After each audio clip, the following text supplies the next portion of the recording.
This ring is my promise that I'm always gonna love you. And I ain't ever gonna leave you. So the woman in the photo, that was her? That was my wife, yeah. She's been dead a long time. I tried so hard. Hey, me again. Swear to God, you got a death wish. Like I said, not tonight. Drop it! I don't shoot women if I have a choice. Now you have to. Do I have a choice? You ask me? You got a price on your head. How's it feel to be on the other side? And I know what kind of man he is. What he's Do it. done. You goddamn liar! Do it. We've all been out in this shit. I need you to run there as fast as you can. Don't stop. We've all done things we're not proud of. I know you want to smash something. I see that look in your eyes, but you know what? Hey, we tried. Remember how I said there's some lines I ain't crossed? One last job. They want to rest in peace, I'm gonna help them out. Are you sure this isn't personal? Fuck yeah, it's personal. I didn't have a choice. Hey, I want on. Whoa. Easy. Oh, everybody's got a choice. Until they're dead. We'll survive. Yeah, we've been doing that all right. Surviving isn't living. It's either us or them. You want to take a swing at me? Fine. Get in line behind them. It's always us or them. You know the reason we're going to hell? Brain ain't gonna change. Wishing that it was something else ain't gonna make it that way. You are writing checks with other men's blood. No, it's only a matter of time, or it's our turn. Come on! Hey, you do what you gotta do. At the end of the day, that's all we got.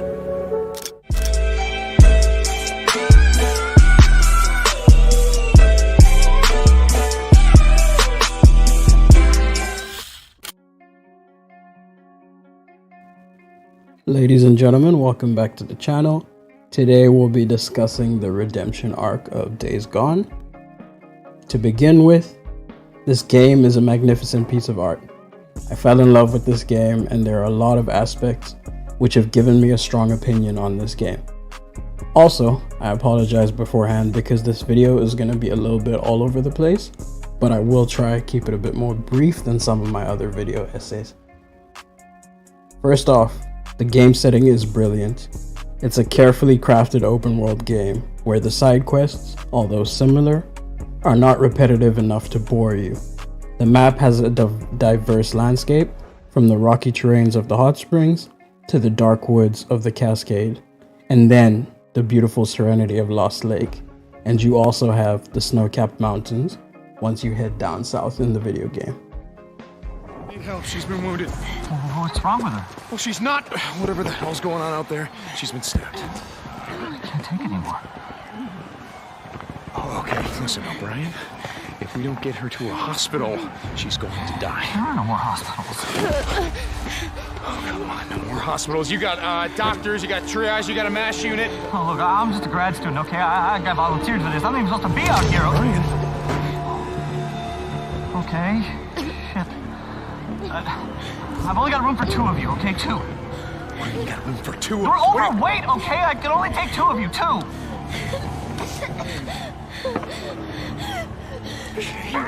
Come on, help me. Come on. All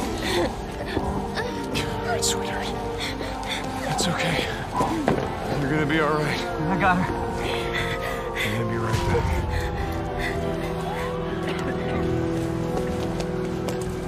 Okay, Boozer, let's go. We gotta get on that Hold guy. on.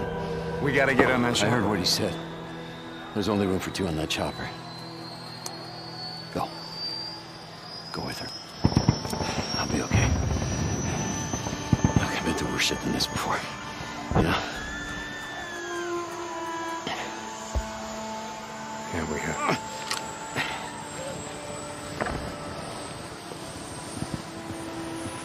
Where are you going? What? Where? Refugee camp west of Three Finger Jack. No.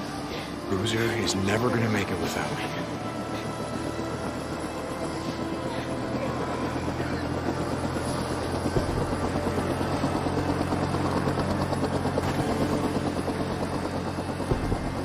I want this back. Now, the plethora of characters introduced are extremely lovable and memorable with distinct personalities. First of all, you have Boozer, Deacon's brother-in-arms from the Mongrels Motorcycle Club, and his best friend, a man can ever wish for. Then there's Tucker and Alkai with their strict dictatorship, I guess, beliefs. And then you have Copeland with his individualistic ideals. You have Manny with his innocent optimism. And we're also presented with Iron Mike with his strong support for a dying democracy, in stark contrast to Schizo, a paranoid opportunist, opportunist, yet also victim of a nefariously rabid world whose only resort is violence and backstabbing. And so Schizo is basically most of what you come across in this game. And then you have Addie and Ricky act as an emotional support for Deacon, providing with a sense of comfort and sort of just, what's the word for this I would use? Maybe like the old school domestic life that you would have seen prior to the outbreak. And that would be in Lost Lake as well. And then you have Lisa, who acts as a little sister figure to both Deacon and Sarah. And then there's the neuroscientist O'Brien, the only link to Sarah, who acts as Deacon's beacon of hope in a disarrayed world. And then you have Carlos, a deranged sadist to whom the plague came as a gift, and he is the leader of the Rippers. And there is a backstory to how Carlos became who he was, but for the purpose of this video, we're not going to dig into that. But there is a bit of a backstory to how he became so vengeful against Deacon and Boozer. And then you have Corey, an upright man and a pained lover who empathizes with Deacon. And you also have Weaver, a pyromaniac and comic relief to an otherwise gritty story. And then you have Colonel Garrett, a tyrant, madman that relishes authority and command, who finally loses himself in his own dwindling delusion of a Noah's Ark. How'd it go? Oh, what go? You know, goddamn well, your guy in the spacesuit, what'd he say? It doesn't matter. Hey, come on, goddammit. Boozer, you really don't want to be doing that right now. Oh, yeah? You think I need more than this to take down your scrawny little ass? Come on, what'd he say? Drop it. Seriously, what happened to Sarah? Huh? Where's your old lady? Where's your old lady? Huh? Stay down, brother. Had enough? Where's your old lady, Deke? She's dead, Boozer. Sarah's dead. Yeah, and she's been dead a long time, so don't you think that you mourned her long enough? Oh, God. I think that you have a hell of a left hook, asshole. Oh. Yeah, it's the only move I got. Come on, man. Oh. I gotta get my sorry ass back to work. Camp ain't gonna feed itself. Yeah, it's the only move I got.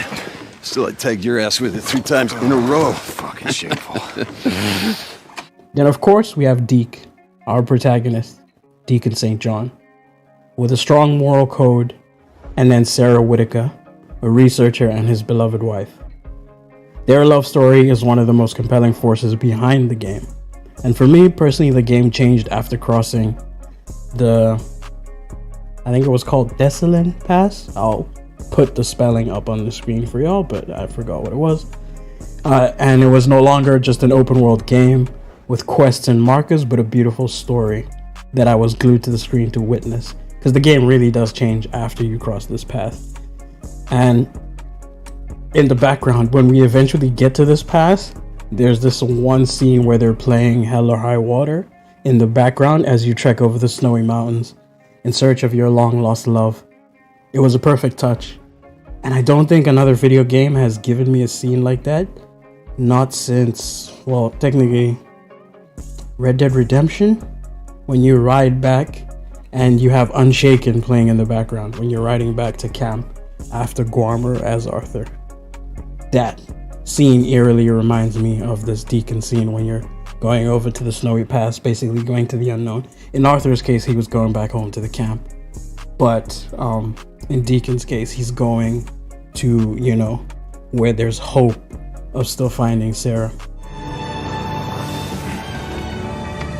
This is as far as I go.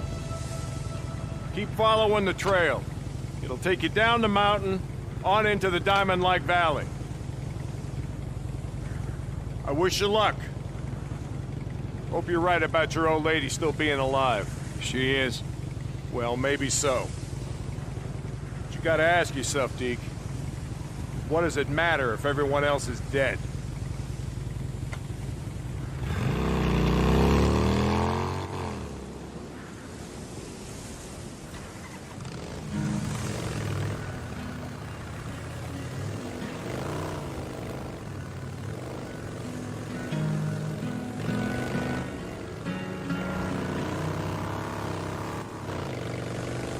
You never know what tomorrow may bring.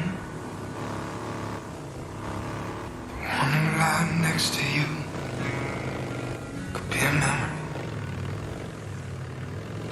I've idolized, I've memorized your face, just in case it need last me eternity. It's a shame that it ain't enough for me. Life's for the living, I won't be giving up. 'Cause you taught me how to, you taught me how to love. Take all I cherish, beat me till my body's numb. Life's for the living, I won't be giving up on you, on you.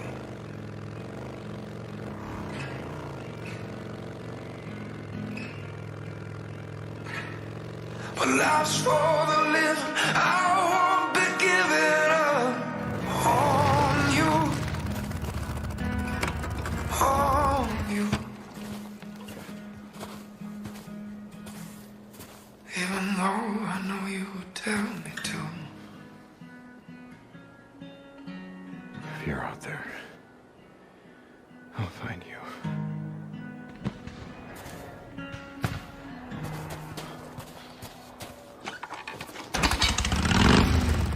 If you've stuck with me this far, then I genuinely thank you. Because I don't do this for every game that I've played, as you've seen on the channel. I mostly do video essays for games that, you know, that I grew a liking to, that I sort of grew attached to.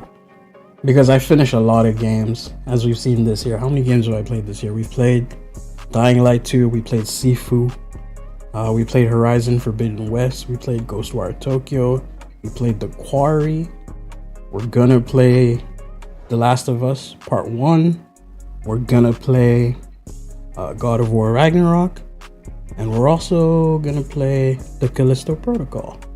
But yeah, I only do this for games that have, you know, touched me, where, because again, I always mention this, as much as I love multiplayer games, single player story driven narrative games are where it's at for me, where I can, you know, connect with the story the way I connected with your Ghost of Tsushima's, God of Wars, The Last of Us, all that sort of thing. But again, it takes a special game to invoke such strong emotion in me, and it's a damn shame that Sony isn't giving Days Gone a sequel. Though understandably we know why, because of the creative differences at the time that the sequel was pitched, because I think they wanted to turn it into sort of like a live service style game, and I don't think Sony was with that, and there were also some other disagreements with the Bend studio head.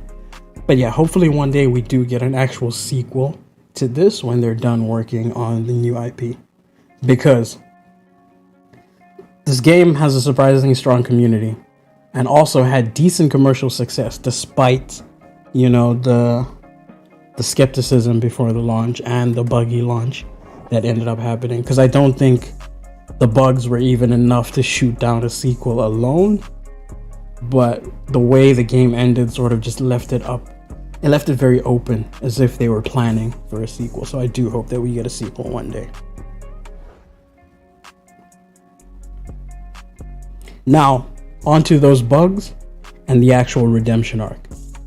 Bend Studio managed to take Days Gone from a rocky launch and turn it into a must-play masterpiece for the PlayStation 4 and now with the upscaled version, PlayStation 5.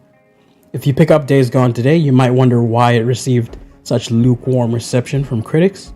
However, behind this game is a story of a studio with lofty ambitions and an unwillingness to quit. Within the gaming world, PlayStation exclusives have a reputation for offering quality gaming experiences that are often cinematic, narrative heavy, and visually stunning. With the arrival of the PS4 in 2013, came several PlayStation exclusives that would further solidify Sony's reputation and win countless accolades. So how was Bend Studio able to transform Days Gone from a glitchy mess, laughed at by critics, to a masterpiece that is arguably one of the best games to play from the PlayStation collection? A little late for a stroll. Hey, Dig. How's it going, old buddy? Boozer, where are you going? Home. That's where I'm going, home. Oh, we can't go back to O'Leary Mountain. No, I'm not going to fucking O'Leary Mountain. I'm going to Farewell. Shit, come on. We gotta get... You don't want to be doing that. You want to take a swing at me? Fine. Get in line behind them.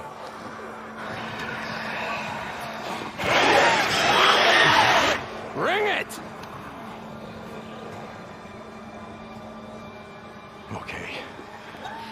So this is it? This is how we're going out? Get out of here, brother. No, I don't think so.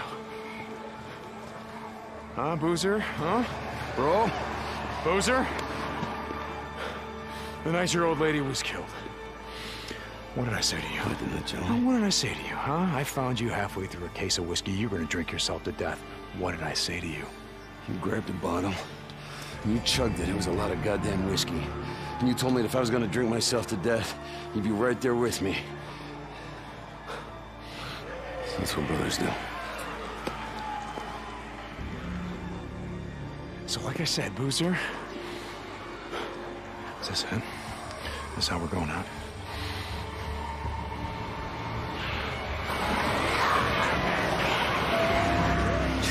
Let's get the hell out of here.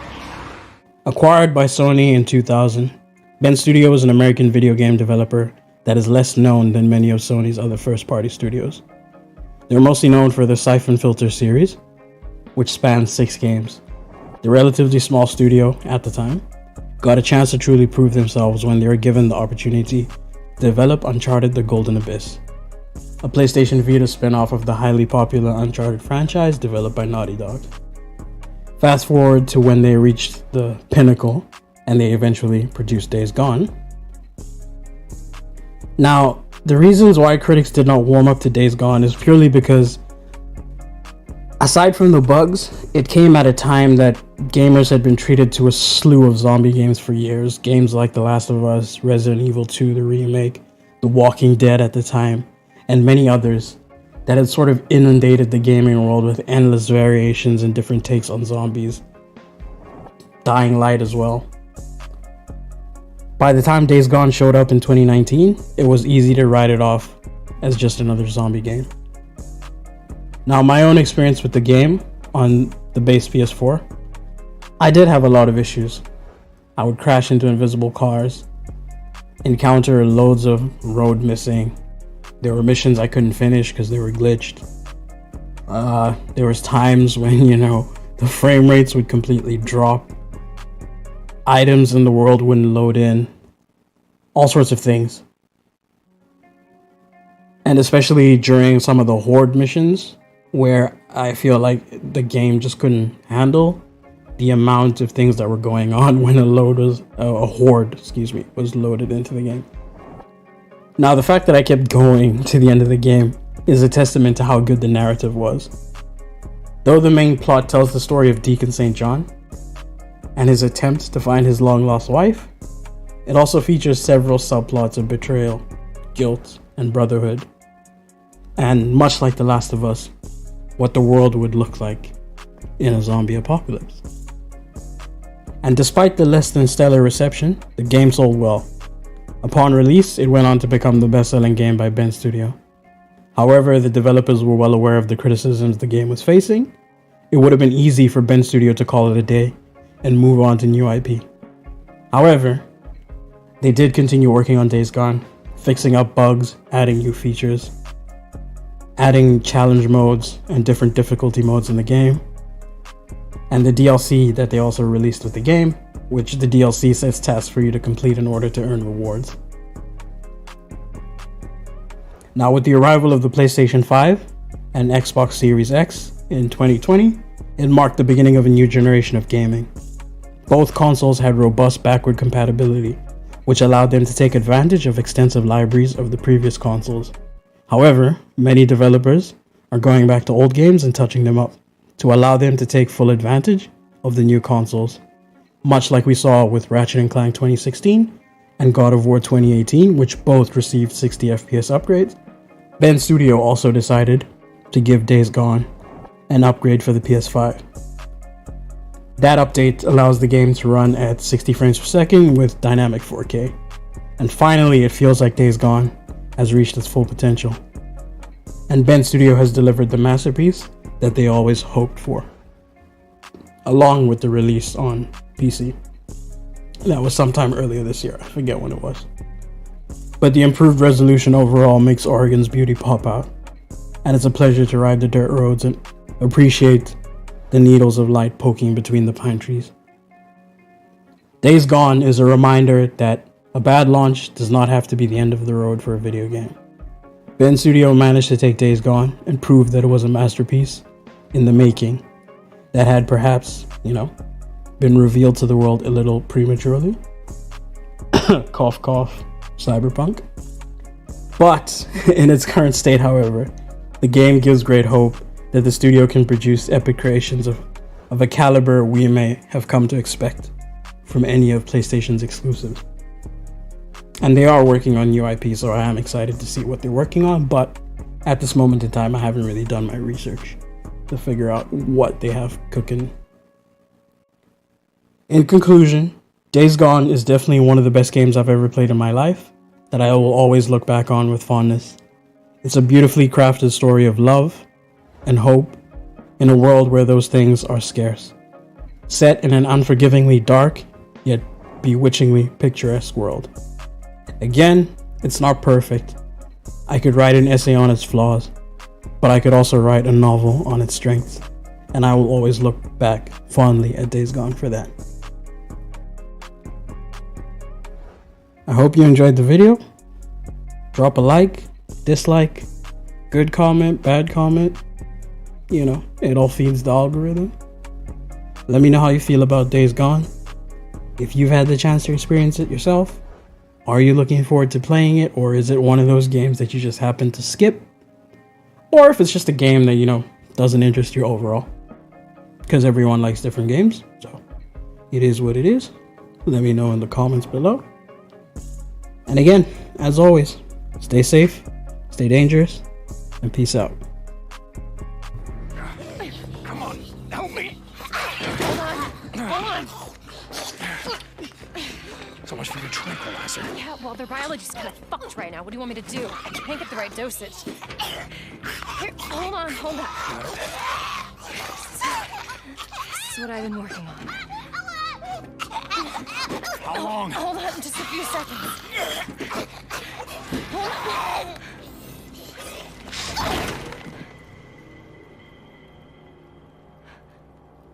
Oh, shit.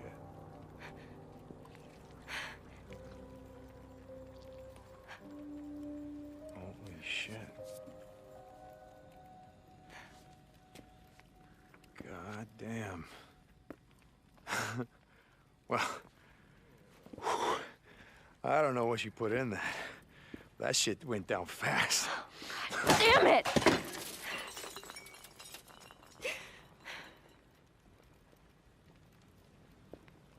But you're not making a bioweapon, you're... Oh my God, are you trying to cure it? I thought that once I got the original cell line from Cloverdale that I could create antibodies for the virus and I could reverse engineer it. Jesus. And now all of that work, everything that I have worked on is for nothing.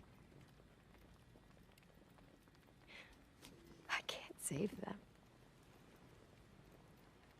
Nothing's gonna be able to change them back.